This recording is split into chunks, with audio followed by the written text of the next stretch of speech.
Assalamualaikum warahmatullahi wabarakatuh.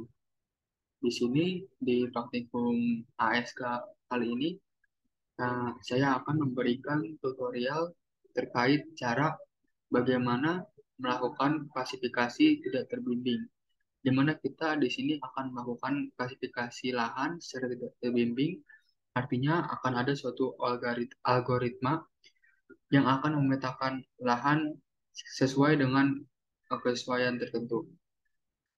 Jadi, algoritma yang akan kita gunakan hari ini adalah K-means clustering, di mana secara nyata nanti titik-titik pixel yang akan kita jadikan training data akan dikelompokkan sesuai dengan karakteristik masing-masing pixel tersebut.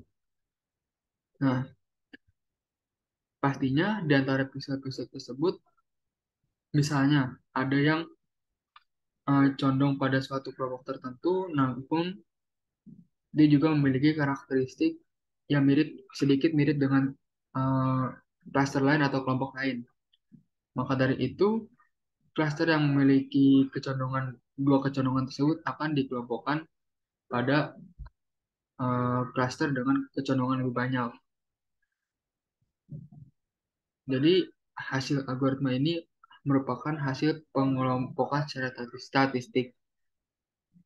Nah, mungkin pertama-tama yang bisa kita lakukan untuk memulai membuat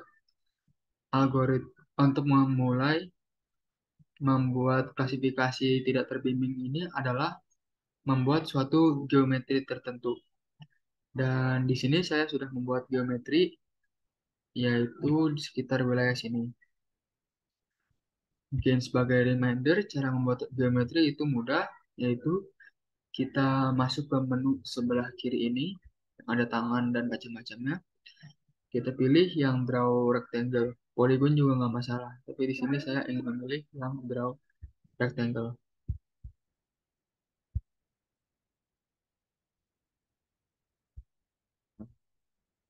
Bisa buat di sini. Eh, Tergantung daerah yang teman-teman mau melakukan klasifikasi. Baik, mungkin itu saja untuk tutorial cara membuat geometri dan sekarang saya hapus kembali. Nah, setelah kita sudah membuat geometri tentang wilayah yang kita inginkan, maka kita dapat melakukan eh, membuat fungsi map.centerObjectGeometry, di mana di sini kita mencoba untuk memusatkan Google Earth Engine kepada wilayah kajian kita, wilayah kajian yang sudah kita batasi melalui geometri ini. Nah, setelah itu kita perlu lakukan masking. Masking di sini gunanya untuk eh, menyaring kumpulan gambar, di mana di sini kita ingin memakai gambar atau kumpulan pixel yang terbaik. Nah, untuk pembuatan fungsi tersebut, kita pertama-tama dapat membuat sebuah variabel, yaitu variabel lansat8 underscore marks atau apapun terserah teman-teman. Dan di variabel tersebut kita mendefinisikan sebuah fungsi. Kalau misalnya di Python itu kita gunakan def, nah kalau di sini kita gunakan function. Image ini merupakan argumen atau masukan dari function tersebut. Nah, di function tersebut kita masukkan variabel quality assessment, dan di variabel QA ini atau variabel quality assessment kita masukkan image yang sudah dipilih sesuai dengan quality assessment pixel. Setelah itu kita juga akan melakukan masking yang kita inisiasikan dengan variabel mask. Nah, kita masukkan fungsi QA atau pilihan-pilihan pixel tersebut ke dalam fungsi bitwise n di antara 1 sampai 5, dan dimasukkan fungsi eki 0. Artinya secara umum Fungsi ini berguna untuk mencari gambar-gambar pixel yang terbaik, di mana setiap angka-angka di antara bitwise n ini 1 sampai 5 itu sebenarnya menggambarkan kualitas-kualitas gambar seperti misalnya reflektif koreksi reflektivitas yang tidak terlalu tinggi atau toleransinya yang tidak terlalu tinggi dan sebagainya. Setelah sudah diinisiasi semuanya, maka kita memerlukan hasil dari iterasi fungsi tersebut. Nah, fungsi tersebut dikembalikan dengan return, dan image yang kita masukkan itu kita lakukan update max dengan argumen max. Jadi setelah semua proses sudah dilakukan, maka kita akan mendapatkan image dengan kualitas yang baik.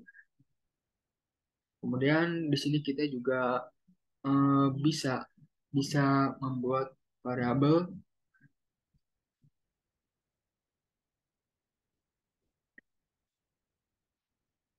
Di sini juga kita bisa membuat variabel untuk membentuk NDVI dengan menginisiasikan sebuah variabel, dan di sini saya inisiasikan add variabel dengan fungsi image.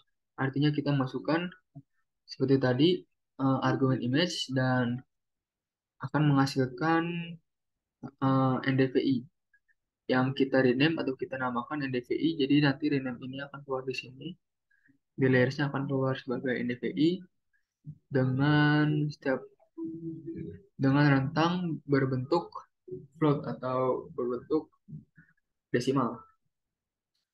Nah, mungkin ini tahapan pertama, yaitu pada tahapan pertama ini kita mencoba untuk memfilter pixel dan mendapatkan gambar yang terbaik.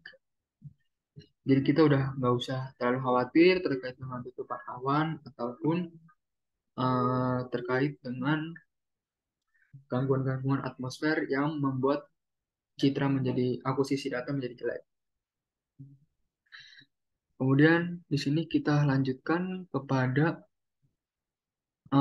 filter tanggal dan filter batasan.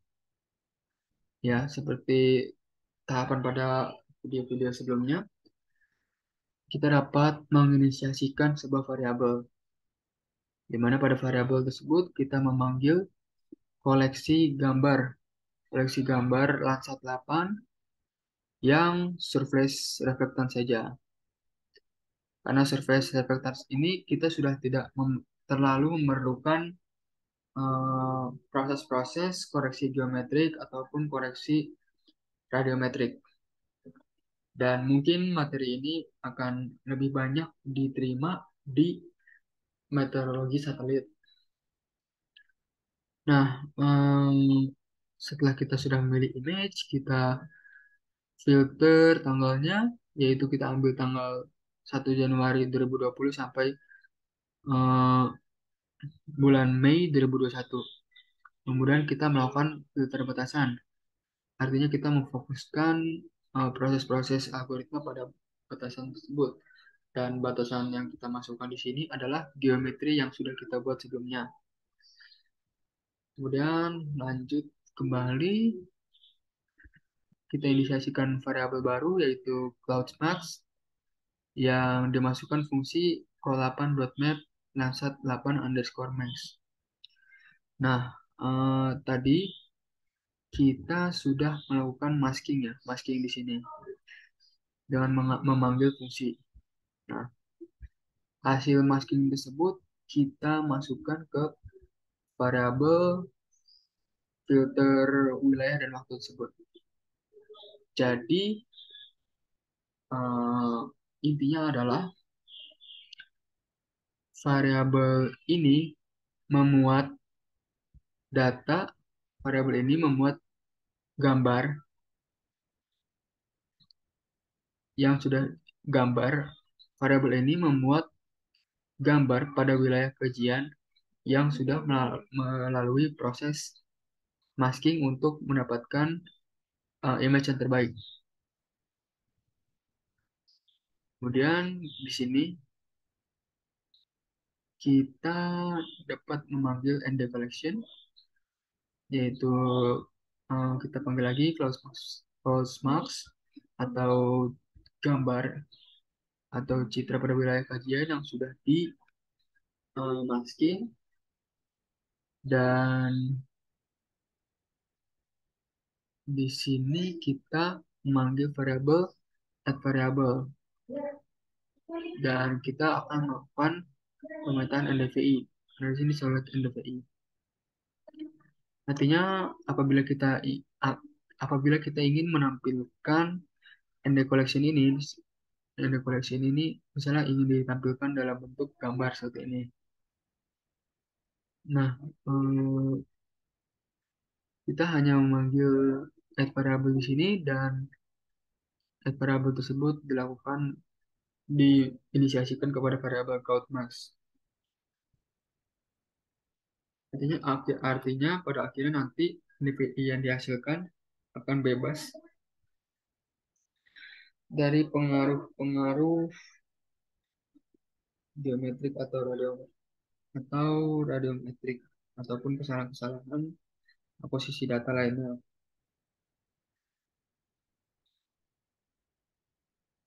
Setelah itu kita membuat variabel baru yaitu median A8.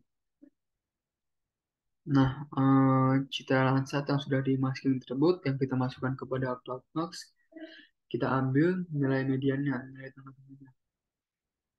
Setelah kita ambil, kita panggil band 2 sampai 7. Jujur di sini gua agak lupa kenapa band 8, 9, 10, 11 itu nggak dipanggil ya. Kalau 10, 11 itu karena band tersebut tidak berkaitan, kalau nggak salah berkaitan dengan proses unsupervised klasifikasi lahan ini. Karena band 10, 11 kan band thermal ya. Sementara untuk 8 dan 9 di sini sorry gua masih agak lupa kenapa gitu. Kemudian di sini kita membuat, karena ini kan akan melakukan cluster K ya, Kamin clustering, maka walaupun ini unsupervised classification, tetap saja membutuhkan sampel.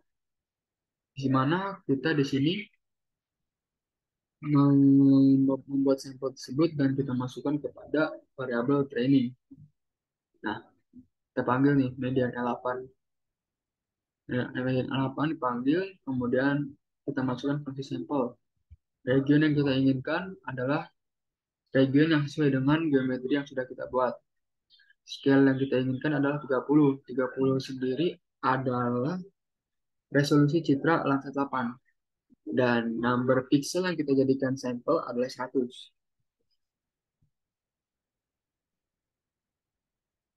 Dan dilanjutkan, kita di sini membuat clusternya dahulu. Cluster tersebut kita inisiasikan kepada variabel cluster.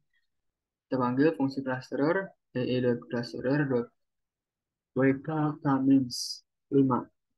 Artinya clusterer wk-5 ini kita kelompokkan hasil nantinya menjadi 5 kelas. Menjadi 5 kelas tutupan lahan. Dan kemudian kita train atau kita latih data-data yang kita masukkan sebagai train data, sebagai data yang artinya data-data yang sudah kita pilih di atas ini, yang number pixel ini kita latih untuk mengenali pixel-pixel. Jadi nanti secara otomatis mereka data-data tersebut akan dibuat belajar oleh algoritma tersebut untuk mengenali kesesuaian pixel-pixel. Dan setelah itu dikelaskan menjadi 5. Setelah itu kita membuat variabel baru yaitu variabel result.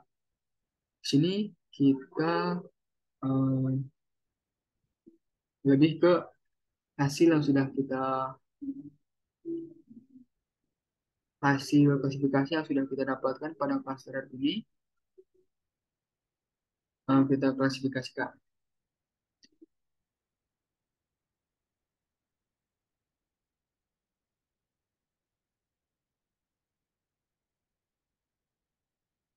Setelah itu, setelah misalnya sudah diklasifikasikan di semua titik-titik yang menjadi kelas-kelas tertentu, nah, kita lakukan visualisasi. Visualisasi di sini, seperti biasa kita mengambil fungsi method add layer, kemudian kita panggil fungsi yang sudah result, atau eh, pixel-pixel semuanya sudah diklasifikasi suatu lahan, kemudian kita klik seperti ArcGIS biasa, klik wilayah geometrinya dan select raster. Kemudian di sini kita panggil eh, fungsi random visualizer. Artinya warna-warna yang ditampilkan di sini itu kita tidak memilihnya sendiri. Artinya random visualizer ini eh, misalnya nanti ada legenda atau pokoknya warna-warna yang tampil di sini itu dipilihkan oleh Google Earth Engine. Setelah itu kita namakan hasil visualisasi ini sebagai output.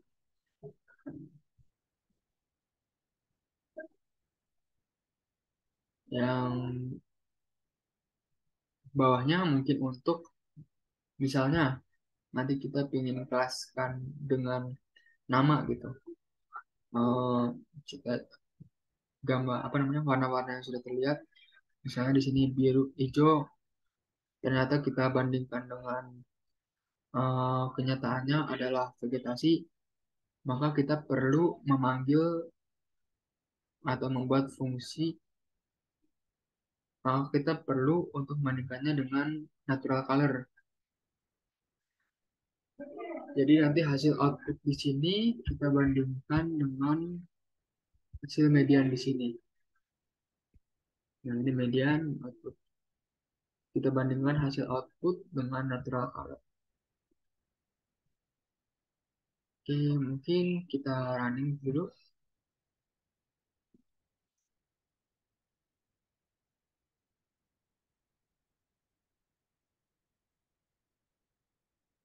Oke, sudah di running ya kedua outputnya.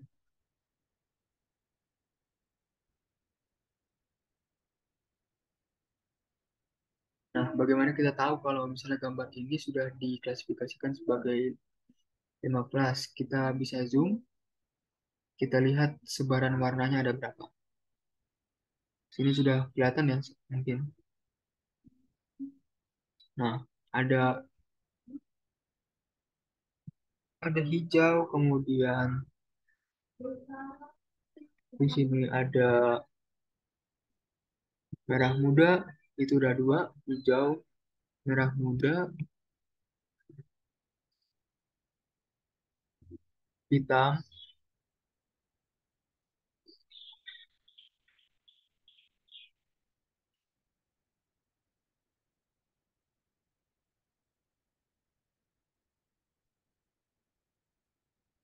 dan coklat. Jadi merah muda, hitam, eh, kekuningan, coklat, dan hijau.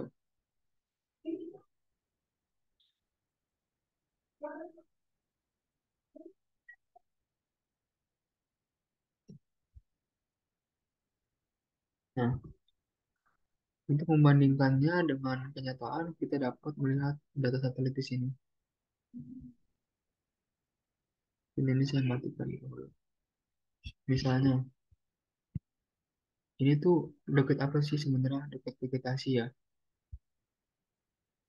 Kita hilangkan dulu sisi apa? Kita hilangkan dulu gambar outputnya. Saya lihat dengan jelas ini. Karena di sini ada petakan-petakan lahan dan di sini ada vegetasi-vegetasi yang lumayan lebat. Kita bandingkan.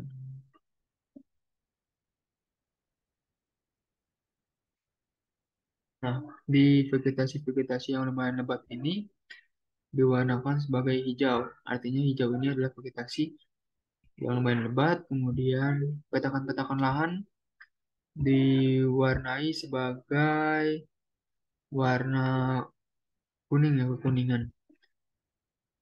Ini untuk vegetasi atau vegetasi rendah itu diwarnai sebagai warna hitam. Warna warna kekuningan hingga hitam. Kemudian kita lihat ke kota atau ke jalan-jalan di sini. Nah, untuk jalan-jalan karena gambar ini berdempetan ya antara jalan dan vegetasi, maka setiap jari-jari jalan secara umum itu terlihat sebagai warna merah muda. Dan yang kita belum cari itu warna coklat.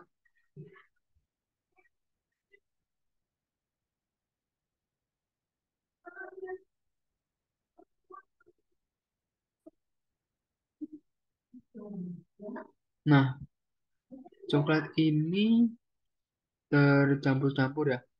Tapi dapat kita lihat di sini itu coklat melambangkan badan air atau sungai.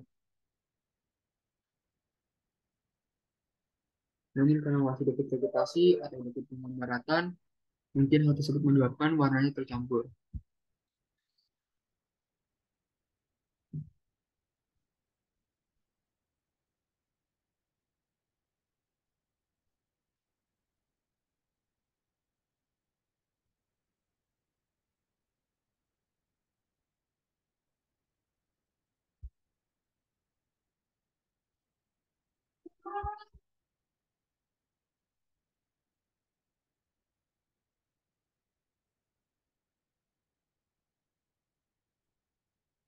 Dan hitam di sini juga melambangkan vegetasi ya. Jadi kemungkinan ada tiga kelas vegetasi, hitam, hijau, dan agak kekuningan gitu.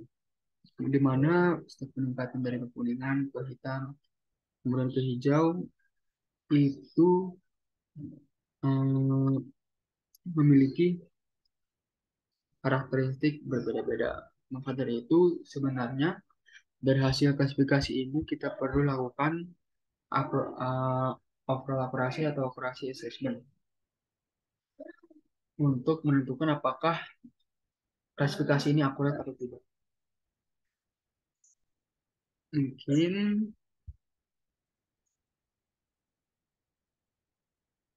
itu saja yang bisa saya sampaikan.